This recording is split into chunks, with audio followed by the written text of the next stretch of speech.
अगर मैं कहूं कि तुम्हारा अगला जन्म इंसान का नहीं बल्कि कुत्ते, सांप या रेंगने वाले कीड़े का हो सकता है, तो क्या तुम यह वीडियो अभी भी स्किप कर दोगे? क्या तुम जानते हो कि कौन सा एक पाप इंसान को कुत्ता बनाता है, कौन सा कर्म आत्मा को सांप की योनि में डाल देता है, और कौन सा अधर्म ऐसा है जो मनुष्य को घृणित कीड़े की जिंदगी जीने पर मजबूर कर देता है? यह कोई डराने वाली कहानी नहीं है। यह वह गुप्त ज्ञान है जो स्वयं श्री कृष्ण ने गरुड़ देव को बताया था। इसलिए अंत तक देखना, क्योंकि अंत में तुम खुद से पूछोगे, कहीं मैं भी वही गलती तो नहीं कर रहा। गरुड़ देव एक दिन द्वारका में श्री कृष्ण के चरणों में बैठे थे। उनका मुख शांत था, पर हृदय में गहरी व्याकुलता थी। उन्होंने कहा, प्रभु, मैं आकाश और पृथ्वी के बीच विचरण करता हूं और देखता हूं कि मृत्यु के बाद कुछ आत्माएं मनुष्य बनकर नहीं लौटती। कोई कुत्ता बन जाता है, कोई सांप, कोई कीट पतंग। यह देखकर मेरा अंतःकरण कांप उठता है। क्या सचमुच मनुष्य अपने ही कर्मों से इतना नीचे गिर सकता है? श्री कृष्ण ने करुण दृष्टि से गरुड़ की ओर देखा और बोले, गरुड़, यह प्रश्न केवल तुम्हारा नहीं है, यह हर उस मनुष्य का प्रश्न है जो पाप करते समय हंसता है और फल के समय रोता है। कर्म का विधान अटल है, न देव उसे बदल सकते हैं और न समय। फिर श्री कृष्ण ने कहा, मैं तुम्हें एक कथा सुनाता हूं। बहुत पहले एक नगर में एक व्यक्ति रहता था। बाहर से वह धर्मात्मा दिखाई देता था, मंदिर जाता था, दान देता था, पर भीतर से वह करुणा से शून्य था। उसके लिए पशु केवल उपयोग की वस्तु थे, कमजोर लोग बोझ और माता पिता केवल जिम्मेदारी। उसके घर एक पुत्र जन्मा जिसे उसने धन दिया, सुविधा दी, पर दया और संयम नहीं सिखाया। बालक ने वही सीखा जो देखा। जब पिता ने भूखे कुत्ते को पत्थर मारा, उसने ताली बजाई। जब सांप को मारकर लोगों ने जयकार की, उसने गर्व किया। समय बीता, वही बालक बड़ा हुआ और उसने बिना भूख के, बिना आवश्यकता के, केवल स्वाद और मजे के लिए पशुओं को मारना शुरू किया। किसी ने रोका तो वह बोला, ये तो जानवर हैं, इनका जीवन क्या मायने रखता है। उसने माता पिता की सेवा को कमजोरी समझा, उनके शब्दों को पुराना ज्ञान कहकर ठुकरा दिया, और जब वे बीमार पड़े तो उन्हें बोझ मानकर त्याग दिया। वही कर्म उसके भीतर संस्कार बन गए, और जब उसका जीवन समाप्त हुआ तब यमलोक में चित्रगुप्त ने कहा, जिस करुणा को तूने रौंदा उसी का अभाव अब तुझे जीना होगा। और अगले ही क्षण उसकी आत्मा को ऐसी योनि मिली जहां भूख, भय और दुत्कार ही जीवन बन गए। तब पहली बार उसने समझा कि पशु बनना दंड नहीं है, बल्कि वह अनुभव है जो मनुष्य होकर उसने दूसरों को दिया था। श्री कृष्ण ने गरुड़ से कहा, गरुड़, जो मनुष्य दया खो देता है वह पहले भीतर से पशु बनता है और फिर बाहर से भी वही बन जाता है। यह केवल कथा नहीं, कर्म का दर्पण है। श्री कृष्ण ने गरुड़ देव की ओर देखते हुए कहा, गरुड़, अब मैं तुम्हें स्पष्ट रूप से बताता हूं कि कौन से कर्म आत्मा को किन योनियों की ओर ले जाते हैं। सबसे पहले कुत्ते की योनि का रहस्य समझो। कुत्ता वह जीव है जो अपमान सहता है, भूख में जीता है और फिर भी स्वामी के टुकड़ों पर निर्भर रहता है। इसलिए जो मनुष्य जीवन में स्वार्थी होता है, जो माता पिता, गुरु या अपने उपकार करने वालों को भूल जाता है, जो केवल लेने का भाव रखता है और कभी कर्तव्य नहीं निभाता, जो झूठ, चापलूसी और लालच से दूसरों के आगे झुकता है और अवसर मिलते ही उन्हीं को काट खाता है, उसकी आत्मा कुत्ते की योनि में जाती है ताकि वह निष्ठा का महत्व और अपमान की पीड़ा स्वयं अनुभव कर सके। फिर श्री कृष्ण ने कहा, अब सांप की योनि सुनो। सांप वह जीव है जो अकेला रहता है, संदेह में जीता है और विष को अपने भीतर ढोता है। इसलिए जो मनुष्य ईर्ष्या, द्वेष और क्रोध को अपने हृदय में पालता है, जो मीठे शब्दों के पीछे छल छुपा कर रखता है, जो दूसरों को डसने में ही सुख अनुभव करता है, जो बदले की आग में जलता रहता है, उसकी आत्मा सांप की योनि प्राप्त करती है, जहां वह हर क्षण भय में जीता है और कोई उसे अपना नहीं मानता।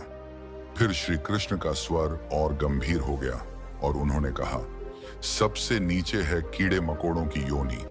गरुड़, यह योनि उन्हें मिलती है जिन्होंने मनुष्य जीवन को पूर्णतः व्यर्थ किया, जिन्होंने धर्म, करुणा और विवेक तीनों को त्याग दिया, जो नशे, वासना और हिंसा में डूबकर ये भूल गए कि यह जीवन आत्मा की यात्रा है, जो दूसरों की पीड़ा को मनोरंजन समझते हैं, जो कमजोर को कुचलते हैं और अपने ही विवेक को मार देते हैं। ऐसे मनुष्य की आत्मा को रेंगना सिखाया जाता है ताकि वह समझ सके कि घमंड टूटने के बाद अस्तित्व कितना छोटा हो जाता है।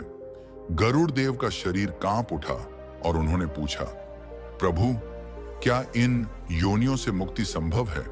श्री कृष्ण ने करुण स्वर में कहा, हाँ गरुड़, मुक्ति संभव है, पर केवल मनुष्य जीवन में। पशु योनि केवल भोग की है, सुधार की नहीं। इसलिए जो अभी मनुष्य है और यह सुन रहा है, उसके लिए यह चेतावनी है कि दया छोड़ना, अहंकार पालना और कर्तव्य भूलना केवल पाप नहीं, बल्कि आत्मा का पतन है। और जो आज अपने कर्मों को हल्के में ले रहा है, वह कल स्वयं अपने कर्मों का बोझ बन जाएगा। श्री कृष्ण ने गरुड़ देव से कहा, गरुड़, अब मैं तुम्हें वह बताने जा रहा हूं जो सबसे अधिक आवश्यक है, क्योंकि केवल पतन का ज्ञान भय देता है, पर उत्थान का ज्ञान जीवन बदल देता है। मनुष्य जीवन इसलिए नहीं दिया गया कि वह केवल भोग में समाप्त हो जाए, बल्कि इसलिए कि आत्मा अपने कर्मों को शुद्ध कर सके। पशु योनि में केवल भोग है, न विचार, न विवेक, न सुधार। इसीलिए जो आत्मा मनुष्य होकर भी विवेक का उपयोग नहीं करती, वह स्वयं अपने अवसर को नष्ट करती है। गरुड़ ने हाथ जोड़कर पूछा, प्रभु, फिर वह कौन से कर्म हैं जिनसे आत्मा पुनः मनुष्य जन्म की अधिकारी बनती है? श्री कृष्ण बोले, पहला और सबसे बड़ा कर्म है करुणा, जो मनुष्य निर्बल को देखकर हंसता नहीं, बल्कि उसका भार हल्का करता है। जो पशु, पक्षी, कीट को भी जीवन का अंश मानता है, वह भीतर से देवत्व की ओर बढ़ता है। दूसरा कर्म है कर्तव्य। माता पिता की सेवा केवल परंपरा नहीं, यह आर्ण चुकाने की साधना है। जिसने जन्म दिया, पालन किया, संस्कार दिए, यदि उन्हीं का अपमान किया जाए तो आत्मा का पतन निश्चित है। तीसरा कर्म है संयम। गरुड़, कलयुग में सबसे दुर्लभ गुण संयम है। जीभ, नेत्र और मन, इन तीनों पर जिसने विजय पाली, उसने आधा युद्ध जीत लिया। भोजन केवल स्वाद के लिए नहीं, जीवन के लिए होना चाहिए। वासना केवल सुख के लिए नहीं, सृजन के लिए होनी चाहिए। और क्रोध केवल अहंकार नहीं, विवेक से नियंत्रित होना चाहिए। फिर श्री कृष्ण ने कहा, पश्चाताप का भी रहस्य समझ लो। पश्चाताप वह नहीं जो दंड मिलने पर उत्पन्न हो। सच्चा पश्चाताप वह है जो अगला कर्म बदल दे। जो मनुष्य आज अपने दोष को पहचान कर मार्ग बदल लेता है, उसके पुराने कर्म धीरे धीरे क्षीण होने लगते हैं, जैसे सूर्य निकलते ही अंधकार भाग जाता है। गरुड़ ने पूछा, प्रभु, क्या कलयुग में साधारण मनुष्य भी मोक्ष की दिशा में बढ़ सकता है? श्री कृष्ण मुस्कुराए और बोले, गरुड़, कलयुग की सबसे बड़ी विशेषता यही है कि यहाँ छोटे कर्म का बड़ा फल मिलता है। एक सच्चा क्षण, एक सच्ची प्रार्थना, एक सच्चा त्याग आत्मा को ऊपर उठा देता है। जो मनुष्य अहंकार छोड़कर क्षमा सीख लेता है, जो दूसरों को नीचा दिखाकर नहीं, स्वयं को ऊंचा बनाकर जीता है, जो धर्म को शब्दों में नहीं, आचरण में उतारता है, वही फिर से मनुष्य योनि का अधिकारी बनता है और वही धीरे धीरे बंधनों से मुक्त होता है। श्री कृष्ण ने गंभीर स्वर में कहा, गरुड़, यह ज्ञान केवल सुनने के लिए नहीं है, यह चेतावनी है। जो आज भी माता पिता को रुला रहा है, जो आज भी निर्बल का शोषण कर रहा है, जो आज भी यह सोचता है कि कोई देखने वाला नहीं, उसे यह स्मरण रखना चाहिए कि कर्म स्वयं सबसे बड़ा साक्षी है। और अंत में श्री कृष्ण ने कहा, जो यह कथा सुन रहा है, यदि उसके भीतर थोड़ी भी ग्लानि जागी है, तो समझ लो आत्मा अभी जीवित है, और जहां आत्मा जीवित है वहां परिवर्तन संभव है। श्री कृष्ण कुछ क्षण मौन रहे, फिर बोले, गरुड़, तुमने जिन योनियों का नाम सुना, वे केवल प्रतीक नहीं है। हर योनि मनुष्य के किसी न किसी स्वभाव का प्रतिबिंब है। जो मनुष्य जीवन में लालच में जीता है, वह अगली देह में पेट बन जाता है, उसे केवल भोजन दिखाई देता है। जो मनुष्य जीवन में भय फैलाता है वह अगली देह में भय में जीता है, क्योंकि कर्म स्मृति नहीं भूलते। गरुड़ ने पूछा, प्रभु, क्या मनुष्य को यह सब पहले से ज्ञात नहीं होता, फिर भी वह क्यों गिरता है? श्री कृष्ण ने उत्तर दिया, क्योंकि गरुड़ ज्ञान सुनना सरल है पर विवेक जगाना कठिन। मनुष्य सोचता है कि यह सब दूसरों के लिए है, उसके लिए नहीं। वह स्वयं को अपवाद मान लेता है और वहीं से पतन आरंभ होता है। फिर श्री कृष्ण ने कहा, जो मनुष्य पशुओं को केवल भोजन समझता है उसे उस योनि में भेजा जाता है जहां जीवन केवल भोजन की खोज बन जाता है। जो मनुष्य जीवन में पराये दुख पर हंसता है उसे ऐसी देह मिलती है जहां उसका दुख देखने वाला कोई नहीं होता।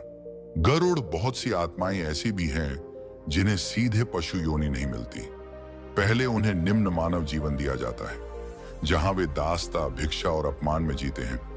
क्योंकि कर्म आत्मा को अचानक नहीं तोड़ते, वे उसे धीरे धीरे झुकाते हैं। श्री कृष्ण ने आगे कहा, कुछ आत्माएं ऐसी होती हैं जो जीवन भर दूसरों को नियंत्रित करना चाहती हैं। वे हर रिश्ते को अधिकार समझती हैं। अगली देह में वे स्वयं नियंत्रण खो देती हैं, कभी पिंजरे में, कभी जंजीर में। गरुड़ देव का मुख गंभीर हो गया। प्रभु, क्या यह चक्र बहुत लंबा होता है? श्री कृष्ण ने कहा, गरुड़, यह चक्र उतना ही लंबा होता है जितना अहंकार गहरा होता है। कुछ आत्माएं 100 जन्मों में भी नहीं सीखती, क्योंकि वे हर पीड़ा को भी अन्याय समझती हैं। सीख नहीं, और जब तक सीख नहीं तब तक मुक्ति नहीं। यह ज्ञान इसलिए नहीं दिया जा रहा कि मनुष्य डर जाए, बल्कि इसलिए कि वह जाग जाए। क्योंकि जो अभी भी सोच रहा है कि उसके कर्म छोटे हैं, उसे यह जानना चाहिए कि बीज छोटा होता है पर वृक्ष विशाल। श्री कृष्ण ने गरुड़ देव से कहा, गरुड़, अब मैं तुम्हें उन पापों के बारे में बताता हूं जिन्हें मनुष्य पाप ही नहीं मानता, और यही सबसे खतरनाक होते हैं। क्योंकि जो पाप अपराध जैसा दिखता है उससे मनुष्य कभी कभी बच जाता है, पर जो पाप सुविधा, तर्क और आधुनिकता के आवरण में छिपा होता है वही आत्मा को धीरे धीरे भीतर से खोखला कर देता है। जैसे वह मनुष्य जो कहता है कि मैं किसी को मारता नहीं पर दूसरों के श्रम पर ऐश करता है, जो कहता है कि मैं झूठ नहीं बोलता पर सत्य को छुपा लेता है, जो कहता है कि मैं किसी को चोट नहीं पहुंचाता पर अपमान को सामान्य व्यवहार मान लेता है। गरुड़, ऐसे कर्म आत्मा को भ्रम में रखते हैं, और भ्रम में किया गया अधर्म सबसे लंबी सजा देता है। श्री कृष्ण ने कहा, जो मनुष्य जीवन में हर रिश्ते को उपयोग की दृष्टि से देखता है, जब तक लाभ है तब तक प्रेम, और जब लाभ नहीं तो तिरस्कार, ऐसी आत्मा को अगली देह में ऐसा जीवन मिलता है जहां उसे भी केवल उपयोग तक स्वीकार किया जाता है, कभी बांधकर, कभी बेचकर, कभी त्याग कर। गरुड़, कई आत्माएं कुत्ते की योनि इसलिए नहीं पाती कि वे हिंसक थीं, बल्कि इसलिए कि वे आत्मसम्मान खो चुकी थीं। उन्होंने जीवन भर अपमान सहा या दूसरों को अपमानित किया और उसे सामान्य मान लिया। इसलिए उन्हें वह देह मिलती है जहां सम्मान मांगने का भी अधिकार नहीं होता। फिर श्री कृष्ण ने कहा, सांप की योनि केवल क्रोध से नहीं मिलती, यह उस मनुष्य को भी मिलती है जो जीवन भर भीतर ही भीतर ईर्ष्या पालता है, जो बाहर से मुस्कुराता है और भीतर से जलता है, जो कभी सामने वार नहीं करता पर पीठ पीछे विष फैलाता है। ऐसी आत्मा को वह देह दी जाती जहां वह अकेले रहकर अपने ही विष के साथ जीती है। गरुड़, कीड़े मकोड़ों की योनि केवल बड़े पापों से नहीं बल्कि आत्मग्लानि से भी मिलती है। जो मनुष्य जीवन भर स्वयं को तुच्छ मानता है, अपने अस्तित्व को व्यर्थ समझता है, अपने विवेक को दबाकर जीता है, वह आत्मा धीरे धीरे अपने ही मूल्य को कुचल देती है और अगली देह में उसे वही अनुभव कराया जाता है जहां उसका कोई मूल्य नहीं होता। श्री कृष्ण ने गंभीर स्वर में कहा, कलयुग का सबसे बड़ा अधर्म यह है कि मनुष्य सोचता है कि वह केवल शरीर है। जब आत्मा को ही भुला दिया जाए तब कर्म दिशा खो देते हैं, और जब दिशा खो जाती है तब पतन अपने आप हो जाता है। गरुड़, यह मत समझना कि यह सब किसी दूर के युग की बात है। यह चक्र आज भी चल रहा है, हर उस मनुष्य के भीतर जो सोचता है कि वह सब समझता है पर बदलने की आवश्यकता नहीं समझता। श्री कृष्ण ने गरुड़ देव से कहा, गरुड़, अब उस अधर्म को समझो जो सबसे अधिक भ्रमित करने वाला है। वह अधर्म जो धर्म का मुखौटा पहन लेता है, क्योंकि जहां पाप खुला होता है वहां मनुष्य सावधान हो जाता है, पर जहां पाप पूजा के वस्त्र पहन ले वहां विवेक सो जाता है। श्री कृष्ण बोले, जो मनुष्य धर्म के नाम पर अहंकार पालता है, जो स्वयं को शुद्ध और दूसरों को तुच्छ मानने लगता है, जो अपने आचरण से नहीं बल्कि शब्दों से श्रेष्ठ बनना चाहता है, वह भीतर ही भीतर करुणा खो देता है। और जब करुणा जाती है तो आत्मा कठोर हो जाती है। गरुड़, बहुत सी आत्माएं ऐसी हैं जो जीवन भर नियमों का पालन करती हैं, व्रत रखती हैं, शास्त्र पढ़ती हैं, पर उनके हृदय में दया नहीं होती। वे निर्बल को देखकर उपदेश देते हैं। सहायता नहीं, ऐसे कर्म आत्मा को ऊंचा नहीं उठाते, बल्कि उसे ऐसी देह में ले जाते हैं जहां वह स्वयं असहाय होकर नियमों की कठोरता झेलती है।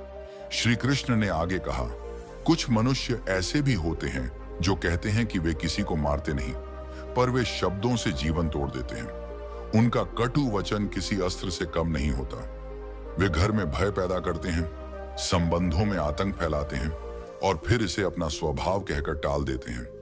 गरुड़, जो मनुष्य दूसरों के मन में भय बोता है, अगली देह में वह भय काटता है। इसलिए कई आत्माएं ऐसी योनियों में जाती हैं जहां हर क्षण खतरा होता है, हर आहट मृत्यु का संकेत बन जाती है।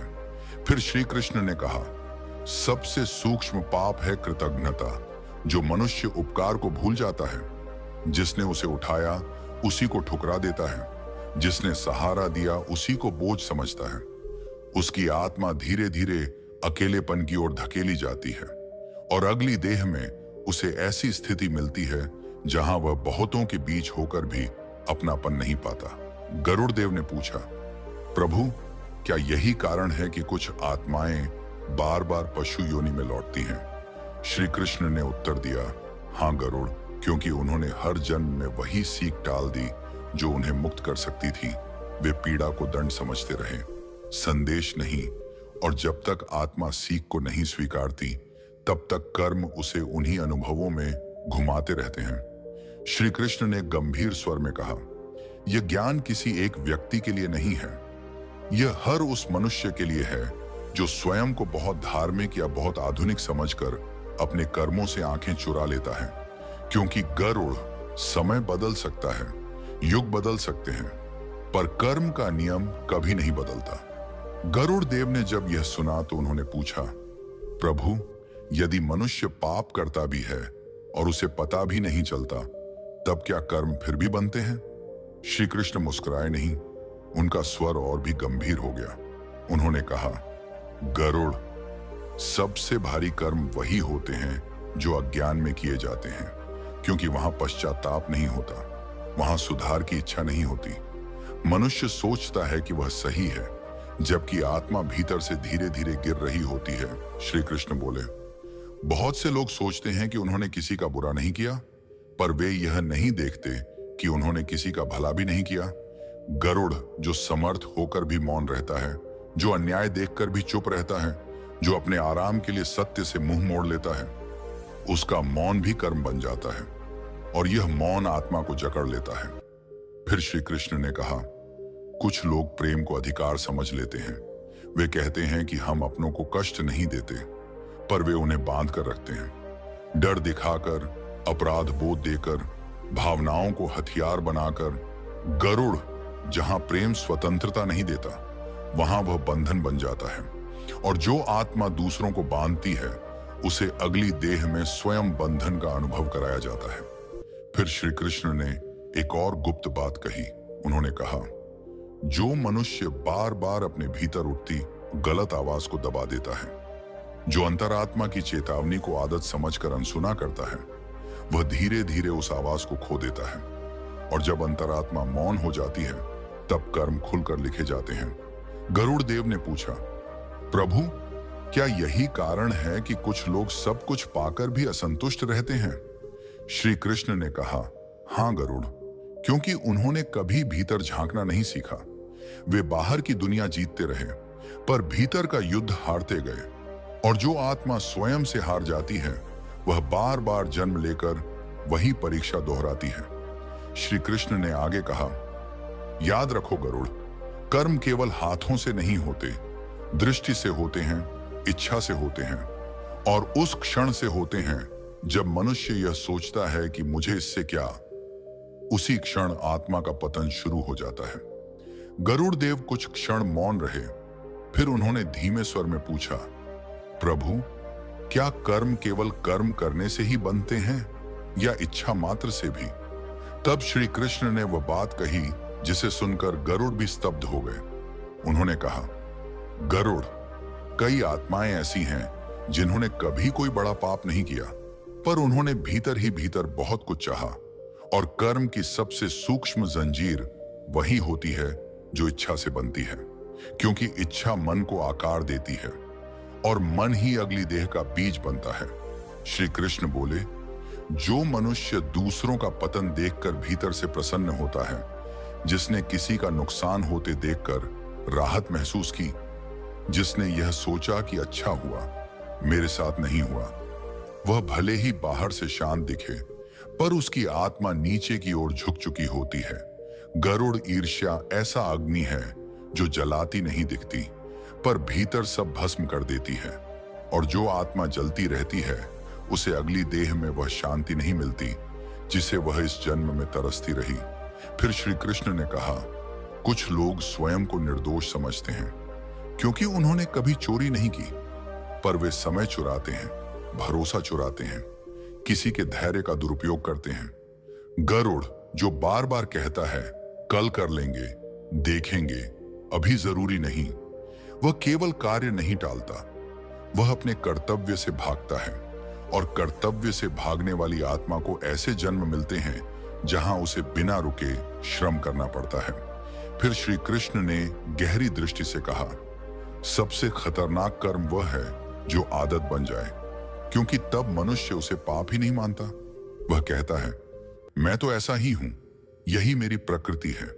गरुड़, याद रखना, प्रकृति बदली जा सकती है, पर जो आत्मा बदलने से इनकार करती है वह विकास के चक्र से बाहर फेंक दी जाती है, और फिर उसे सरल नहीं बल्कि कठोर योनियों में सीखना पड़ता है। गरुड़ देव ने पूछा, प्रभु, क्या इसलिए कुछ लोग जीवन भर संघर्ष करते हैं पर समझ नहीं पाते क्यों? श्री कृष्ण ने उत्तर दिया, हां गरुड़, क्योंकि वे परिणाम से लड़ते हैं, कारण से नहीं। वे परिस्थिति को दोष देते हैं, अपने स्वभाव को नहीं। वे भाग्य को कोसते हैं, अपने कर्मों को नहीं। और जब तक आत्मा जिम्मेदारी स्वीकार नहीं करती, तब तक मुक्ति का द्वार नहीं खुलता। श्री कृष्ण ने आगे कहा, गरुड़, मनुष्य को सबसे पहले अपने भीतर यह देखना चाहिए कि वह कहाँ कठोर हो गया है, कहाँ संवेदना मर गई है, क्योंकि जहां संवेदना मरती है वहीं से पतन शुरू होता है, और यही वह मोड़ होता है जहां से आत्मा या तो ऊपर उठती है या फिर नीचे की ओर यात्रा शुरू कर देती है। श्री कृष्ण ने अंत में गरुड़ देव से कहा, गरुड़, यह ज्ञान डराने के लिए नहीं है, यह जगाने के लिए है, क्योंकि आत्मा को दंड नहीं मिलता, उसे अवसर मिलते हैं। हर जन्म एक परीक्षा नहीं बल्कि एक निमंत्रण होता है, सुधरने का, समझने का और ऊपर उठने का। श्री कृष्ण बोले, मनुष्य यह भूल जाता है कि कर्म का लेखा मृत्यु के बाद नहीं, हर दिन लिखा जाता है। जब वह किसी को अनदेखा करता है, जब वह जानते हुए भी गलत को आसान रास्ता मान लेता है, जब वह अपने स्वार्थ को सत्य से ऊपर रख देता है। गरुड़, अगला जन्म कोई सज्जा नहीं होता, वह वही दर्पण होता है जिसमें आत्मा को अपना असली चेहरा दिखाया जाता है। जो यहाँ क्रूरता बोता है वहां भय काटता है, जो यहाँ छल को चतुराई समझता है वहां असहाय बनता है, जो यहाँ करुणा को कमजोरी मानता है वहां उसी करुणा के लिए तरसता है। श्री कृष्ण ने कहा, इसलिए शास्त्र यह नहीं कहते कि डरो, वे कहते हैं कि जागो, क्योंकि अभी भी समय है, सांस चल रही है, विवेक जीवित है और परिवर्तन संभव है। गरुड़, जो मनुष्य आज रुककर अपने कर्मों को देख लेता है वही आत्मा चक्र को तोड़ देती है, और जो यह सोचकर आगे बढ़ जाता है कि सब ठीक है वही बार बार वही गलती दोहराता है। श्री कृष्ण ने शांत स्वर में कहा, यह मत पूछो कि अगले जन्म में क्या बनोगे, ये देखो कि आज तुम क्या बन रहे हो, क्योंकि हर विचार, हर निर्णय, हर छोटा सा कर्म उस दिशा में एक कदम है। और फिर श्री कृष्ण ने गरुड़ की ओर देखकर कहा, यह ज्ञान छुपाने के लिए नहीं है, इसे उसी तक पहुंचाना जो सोचते हैं कि वे सुरक्षित हैं, क्योंकि सबसे बड़ा भ्रम यही है कि हमें कुछ नहीं होगा, और यही वह क्षण है जहां से पतन शुरू होता है। इसलिए जो यह सुन रहा है, जो यहां तक आया है, उससे मेरा यही कहना है, आज से नहीं, अभी से देखो, समझो और बदलो, क्योंकि शायद यही जन्म वह मौका है जो बार बार नहीं मिलता। अगर यह वीडियो तुम्हें अच्छा नहीं बल्कि भीतर से हिला गया है, अगर किसी एक पंक्ति पर तुम्हारा मन ठहर गया है, तो समझ लेना ये सिर्फ शब्द नहीं थे, ये श्री कृष्ण का संकेत था। कृष्ण मार्ग कोई चैनल नहीं है, ये उन आत्माओं का मार्ग है जो भीड़ में रहकर भी सच को खोज रही हैं। यहां हम डर नहीं दिखाते, हम विवेक जगाते हैं। अगर तुम अगला जन्म जानना नहीं बल्कि इस जन्म को सही करना चाहते हो, अगर तुम सुनने वाले नहीं बल्कि समझने वाले बनना चाहते हो, तो अभी कृष्ण मार्ग को सब्सक्राइब करो। वीडियो को लाइक करना एक समर्थन है, लेकिन सब्सक्राइब करना एक संकल्प है। और कमेंट में बस इतना लिख दो, मैं जाग रहा हूं, क्योंकि जो आज जाग गया वही कल मुक्त होगा। जय श्री कृष्ण।